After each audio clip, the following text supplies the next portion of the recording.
Rage fans, so you know what I'm up to today. Coming to you again from the reloading layer in front of the Lee Classic 4-hole turret. So obviously I'm going to be reloading some 357 Magnum and some 10mm auto today. What I'm looking for in my own feeble mind is to determine which caliber is the terminal ballistics king in the middleweight division of the world. So in that middleweight division, who drives the most terminal ballistics? We're going to shoot it across the chronograph.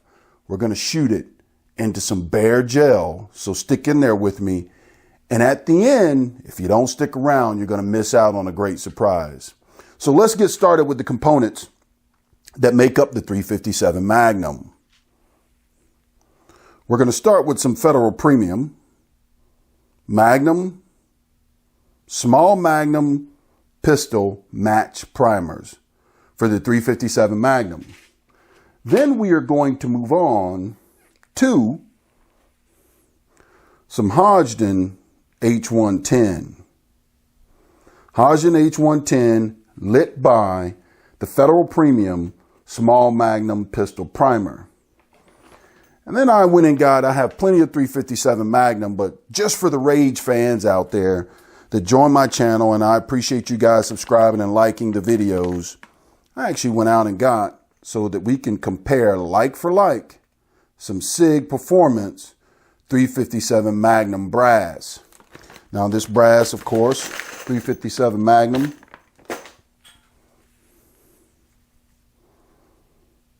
is going to be lit by that small pistol primer. Here we go on the bottom. And then from there, folks, we move on to what you guys saw in the opening of the video, or in the intro of the video. We move on to the heavyweight. Can you shoot heavier in 357 Magnum? Sure you can. But I, again, wanted to go for like. So we're going to shoot some Hornady XTP 357 180 grain across the chronograph and into some ballistics gel. Now this 180 grain bullet looks a little bit different than others from Hornady. You may ask, what's different about it? Well, you can see that there's two cannulars, and I've seen all kind of things out there on the internet and videos about the cannular on the bottom and just trying to get the right overall length. What I will say is that after speaking with Hornady, you should crimp on the top cannular. The bottom cannular is actually there to help with controlled expansion and prevent separation of the jacket from the core. That's directly from Hornady, folks. Directly from Hornady. So that's what it looks like. Hollow point. Now we're going to load 25 of these and get to shooting. All right, range fans. So I already have the Magnum primers and the safety prime. I've got the H110 loaded in the hopper. So we're just going to give you a quick view again of the Lee Classic turret press. What it takes to load 357 Magnum. Pretty simple. I like to take my time and view every single powder charge drop. And we're going to seat the bullet there. I do not crimp. I crimp on the next step. And then I am crimping these with a pretty hefty crimp there, or pretty heavy crimp. That's what that crimp looks like. And then we're going to take the measure. Now here's what I will say, having loaded a test round of this. As you can see, it comes to 15.79. 15.79, crimping in the middle of that cannular. Now, I give you that overall length because the Lyman number 59 has a different, it actually has 1.580. And then if you look at the Hornady, latest Hornady manual, it has 1.590. So a little bit different, but following Hornady's recommendation to crimp on the top cannula there, it comes out for me at 1.579, 1.578.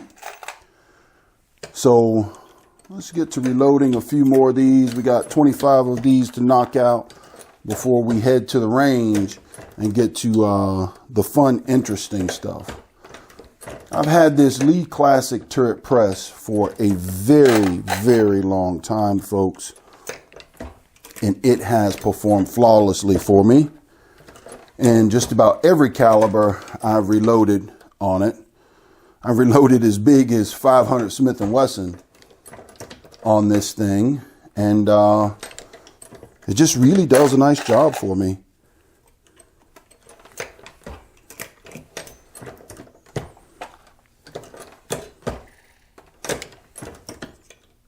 Get a little flare on the case. I try to set the bullet in there as straight as possible. And then put the old crimp on. Going to give you a little bit of a different view. I've been asked before to see how the powder hopper operates. And that's how she operates, folks. I do have the Lee charge bar in here to make it easy to set and to be able to record my loads and my load manual, which I think for every serious reloader, you really need to have a load manual, I believe, to be safe. It also saves in time, but here's that charge bar there. Also with the charge bar, I don't have as much wasted powder as I do with the disc. Could be the way I was using the disc. I know plenty of people love the disc. I prefer the charge bar. That's a little bit,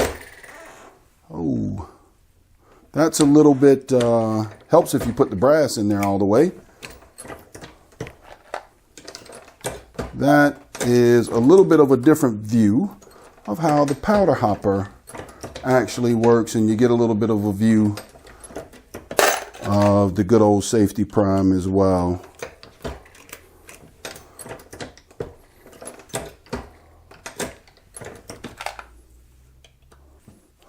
And we got a little bit of a close-up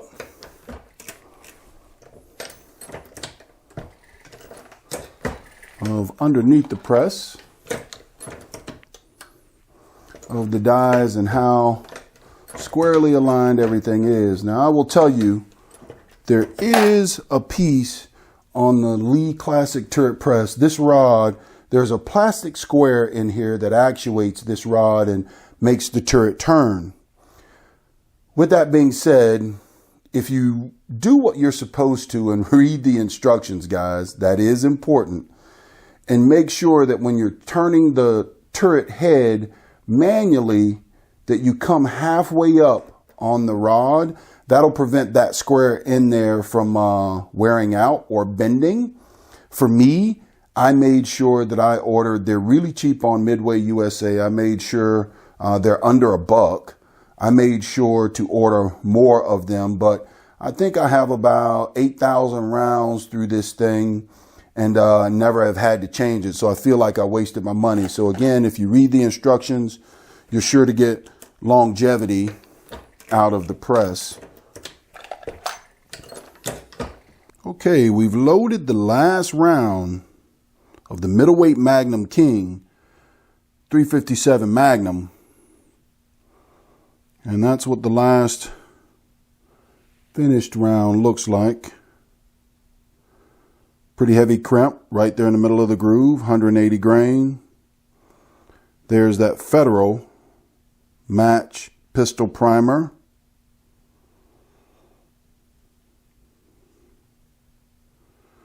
Now let's move on to its competitor, the middleweight Velocity King 10 millimeter.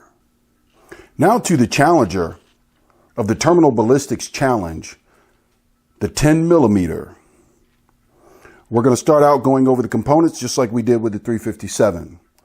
10 millimeter is going to start out with large pistol primer, Federal Premium Gold Medal Match primers. Then we move up the stack a little bit, and this is my first time actually reloading with this powder. We're going with BE86 there. It's an Alliant powder. I've charged 20 rounds just to see how consistent it was, and it measures really well in the Lee hopper.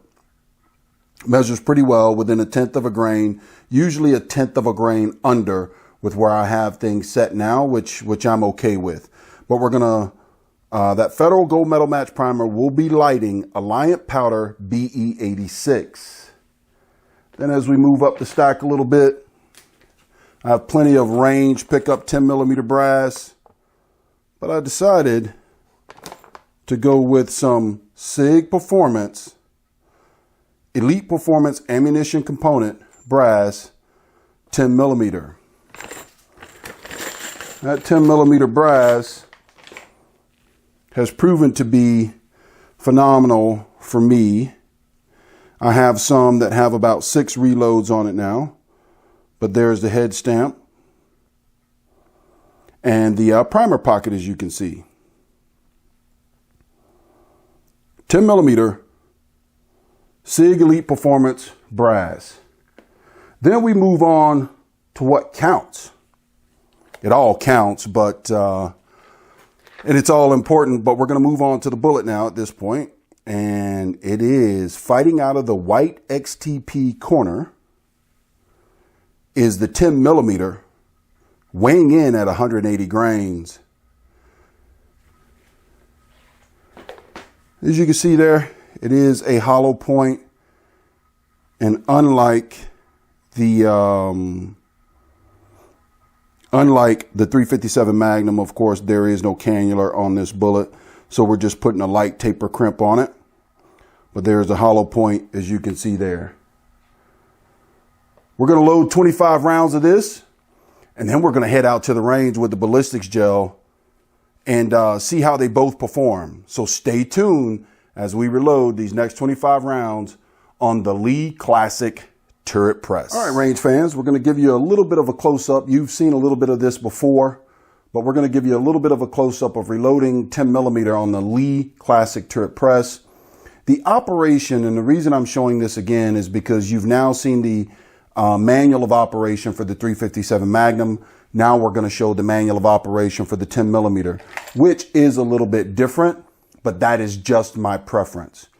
So put the SIG case in, full size, and prime it. Now what's a little bit different than the 357 Magnum is I actually have a Lyman M die, because I often load 10 millimeter with lead also, and not just jacketed. I prefer the Lyman M die to do the case expansion more so over the powder hopper. So we're going to expand the case, charge, put the bullet in, and then we're going to seat and crimp all in the same die. Now this die, which I have become very fond of in 10 millimeter, seems to make my loads much more consistent, is the Hornady Competition Die. It has 2 different adjustments. Here's the adjustment for the crimp here, or the lock nut, and you adjust this for the crimp and how tight you want the crimp to be. And here is the bullet seating depth. It is just so easy to dial this in with that particular die, and I have found my 10 millimeter loads to be much more consistent. So we'll knock out a few of these so that you get an idea of what this looks like.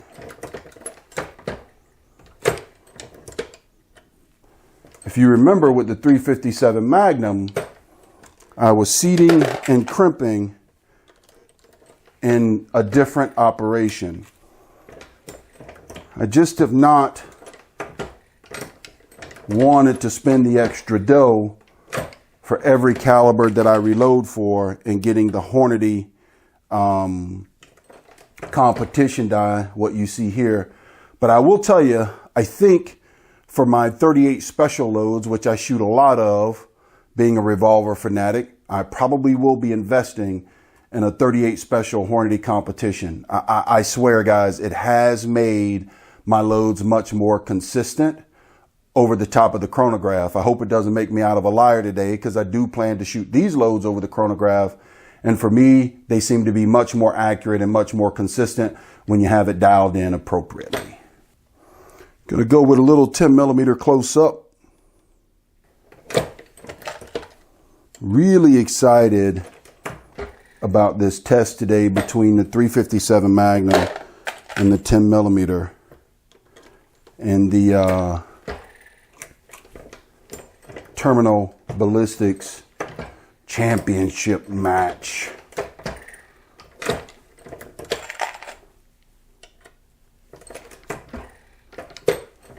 This is going to be fun. A lot of fun. Prime, flare the case mouth, charge the case with BE86, and we're going to crimp and seat all in one operation. Knock a few more of these out so we can head to the range. Safety is paramount always while on the bench. So I take my time, try not to get in a rush, but I tell you what, guys, I can't help but be excited about this particular challenge today. That case wasn't seated all the way back. This is going to be a fun challenge, and I'm going to tell you something else. If you're bored with my videos, I apologize for that, but this one's going to prove to be exciting. And I would ask you guys, you need to stick around to the end. I've got something planned at the end of this video that I think will make people stand up and take notice of what 357 Magnum and 10mm can really do. But we're going to look at the tail of the tape of the clear ballistics gel to tell us who wins this match. All right, I got 25 rounds of the Challenger all locked and loaded. Well, not locked and loaded, but reloaded. And I didn't give you the measurements from before, so this is the first round that I loaded. As you can see there, 1.259. And as I told you, a slight taper crimp comes in at 424.5 on the taper crimp on the first round. And I will tell you, when I weighed these, they were exact same weight from my balance beam scale. So that's good. Should be pretty consistent, which means the Lee Hopper is throwing this pretty consistent. And this is the last round that I loaded. 1.258, 1.258. And then the crimp, if I can hold it right, the crimp is the crimp is 0.425, 0.424, flipping back and forth there, as you can see on camera. So I believe these rounds are going to be pretty consistent for us. Now let's get out to the range and be safe, keep them all on target, and let's get along with this terminal ballistics match between 357 Magnum and 10mm. Let's get the numbers across the chronograph from the Smith & Wesson 6-inch model 610 Classic 10mm. 10mm loaded with BE86.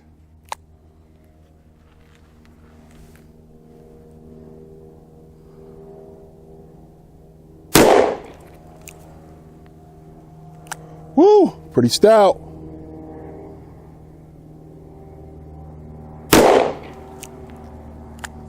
All right.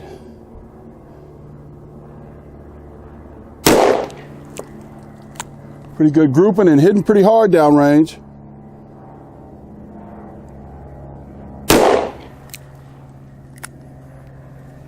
And the last shot.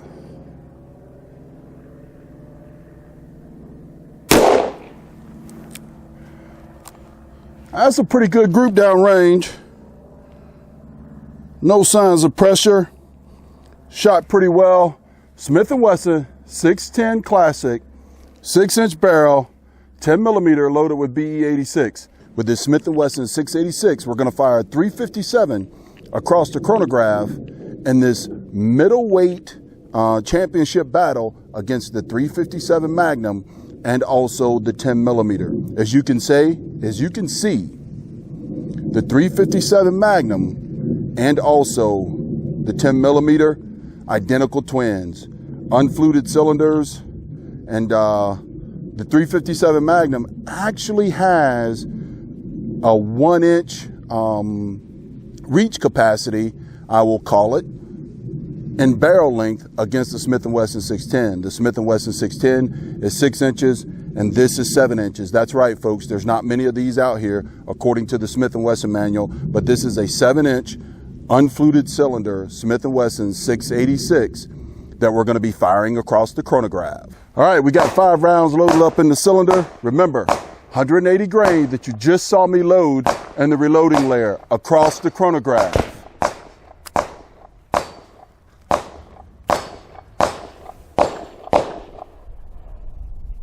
$1,187.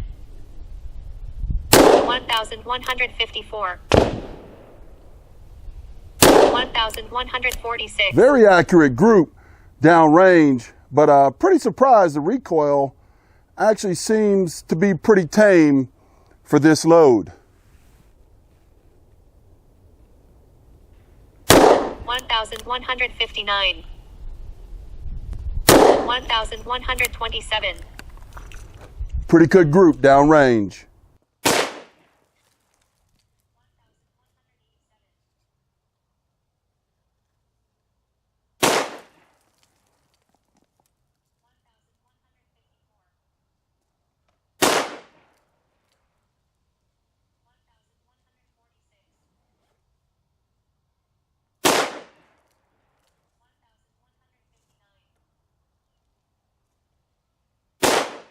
Oh man, 1,418 feet per second. Oh, I might have loaded these too hot, guys. Let's, recoil doesn't feel all that bad. It's 180 grain, 10 millimeter with BE86, achieving 1,418 feet per second.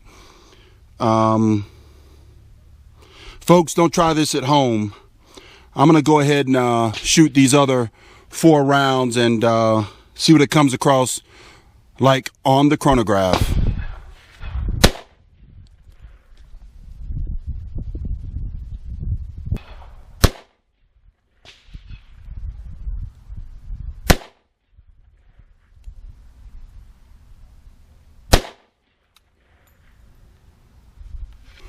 Woo, baby.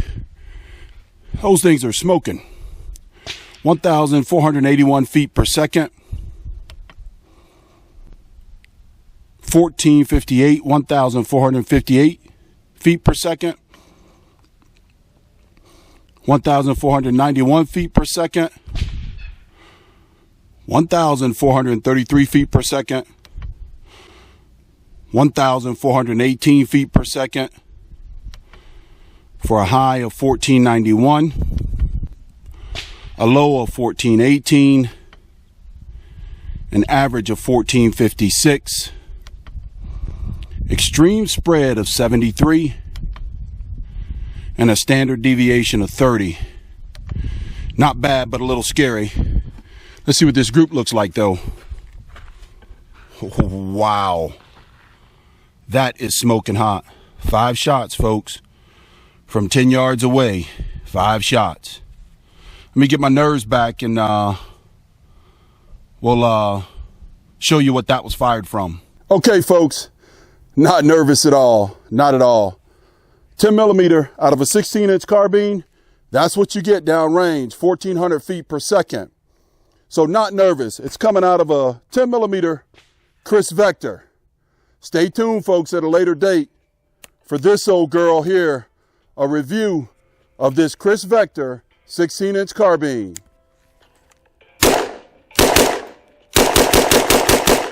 That's right, 10 millimeter across the chronograph out of the Chris Vector carbine.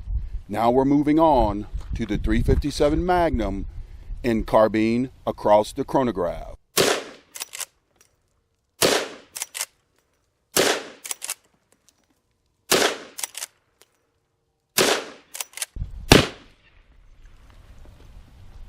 $1,493. $1,458.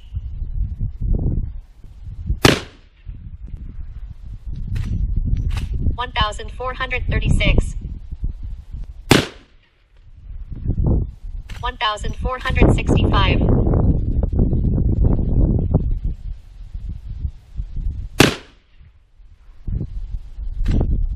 $1,473.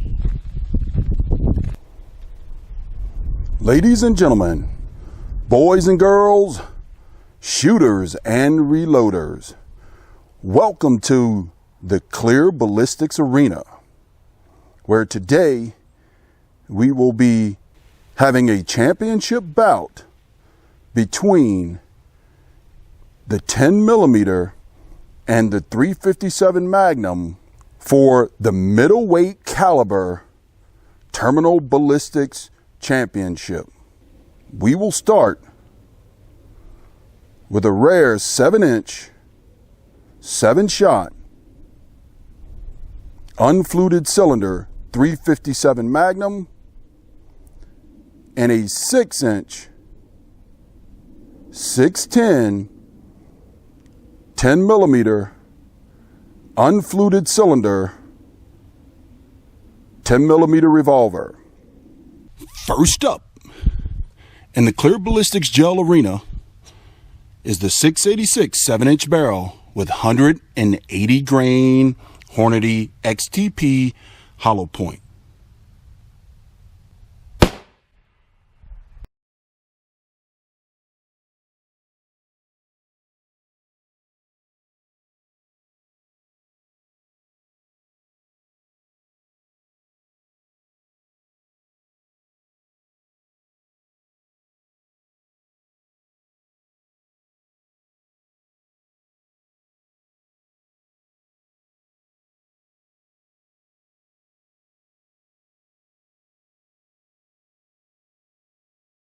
All right, guys, let's see what we got here. This is where the 180 grain Hornady XTP entered the ballistics gel. It traveled along the path. It starts to expand. You can see there, I would say at about 4 inches in, it starts to expand. It travels through the first block, through the second block. What momentum, holy goodness. And right there is where you see the 180 grain 357 Magnum come to rest. That is at about 27 inches, folks. It is about 27 inches at the forward leading edge of that bullet. We will dig it out and show it to you. That's a better view from up top. We will dig it out and show it to you to see how they expanded. But next we're going to move on to the 10 millimeter and see who's the reigning king of terminal ballistics in the medium weight division. All right, range fans, next up is the Smith & Wesson 610 6-inch barrel 10 millimeter 180 grain Hornady XTP. Let's see how it fares in the Clear Ballistics Gel Arena.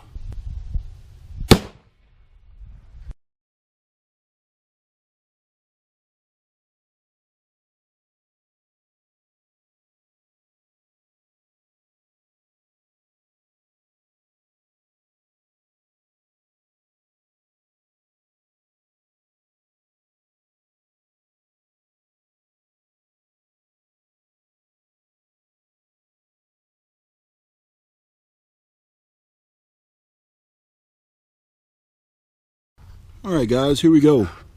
This is where the 10 millimeter went in here, 180 grain, as I stated before. And as you can see right away, about the 1 inch mark, that thing really starts to expand, that 180 grain XTP.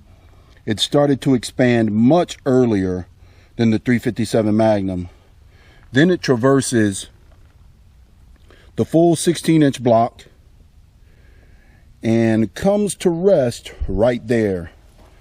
You can see that Hornady XTP. It has mushroom pretty well. And that will be about, ladies and gentlemen, about 19 inches. Yes, about 19 inches. So what we have between our pistols and the medium weight range division, I really thought the 10 millimeter would come out on top, being one of my favorites. But as you can see the distance there, that is the 357 Magnum at 26 inches, 180 grain. It did not expand a whole lot, but then you go back to the 10 millimeter, which has great expansion at 19 inches. So either would be great. Either of these loads would be great for hunting, but not so sure about personal self-defense, being afraid of over penetration there. But don't you guys go anywhere. We're going to test the carbines now. As you've seen both, we're going to test the carbines and the clear ballistics gel also. Stay tuned. All right, next up is the Marlin 16-inch carbine with the same 180 grain XTP. I have put a little clay at the end of this ballistics gel to make sure I try to capture the bullet so we can see how it expanded.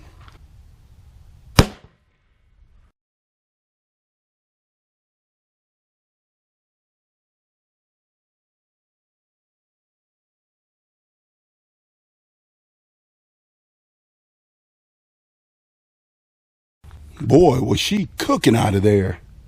You've seen the velocity. Let's see what the expansion is like. I think I caught the bullet, folks. All right, here we go. Right here is where the carbine bullet, 180 grain XTP, came in. And as you can see, it starts to expand right away at about 1.5 to 2 inches. It travels the path through the first clear ballistics gel block. And guess what, folks? There's that 10 millimeter bullet that you saw expand so well. And out of the carbine, look at that, landed right next to his brother out of the pistol. So the carbine, even though it picked up additional velocity, as you guys have seen already, it came to rest actually about we're going to call it 25.5, 26 inches. It came to rest there. And the reason being, I believe, clearly the carbine right there, folks, the carbine mushroomed quite a bit better than what came out of the pistol and the velocities out of the pistol. So now let's move on to the 10 millimeter Chris Vector.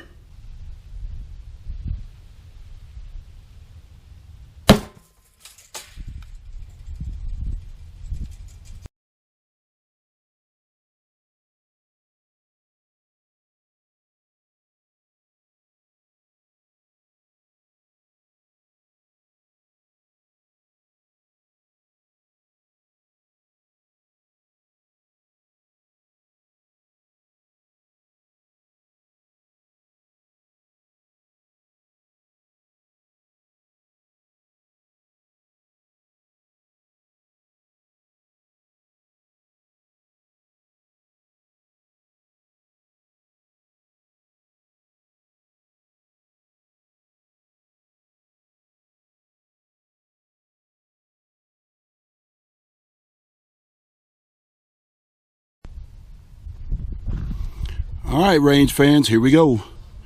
10 millimeter Vector, 16-inch barrel, entry point right there. Oh, it's right underneath the other. You can't see the wound cavity all that great from up top. So let's go from the side. The wound cavity is the bottom one for the 10mm vector. As you can see, it left a lot of petals and debris behind, but it does start to open up really well at about 2 inches. It travels through the first block. Actually, it travels just about through the first block, folks. So look at that. Right there, it's stuck between the first block and the second block.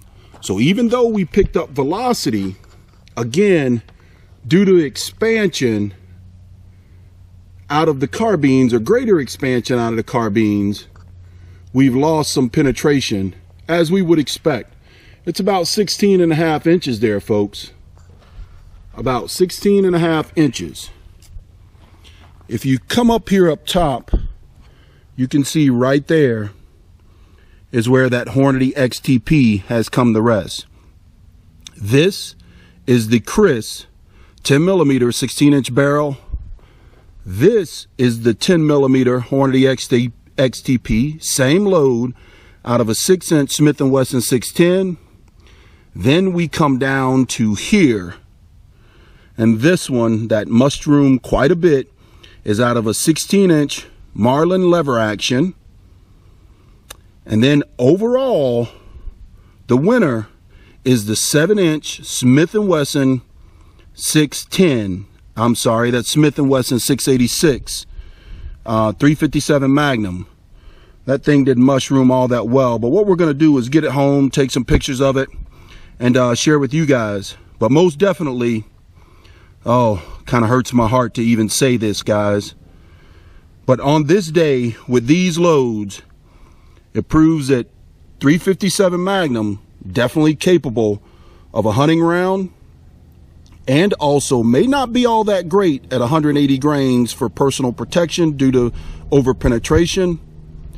But on this date, this time, the 357 Magnum has proven to be the terminal ballistics champion in the middleweight caliber division. 357 Magnum. Mr. Revolver Guy, dayattherange.com.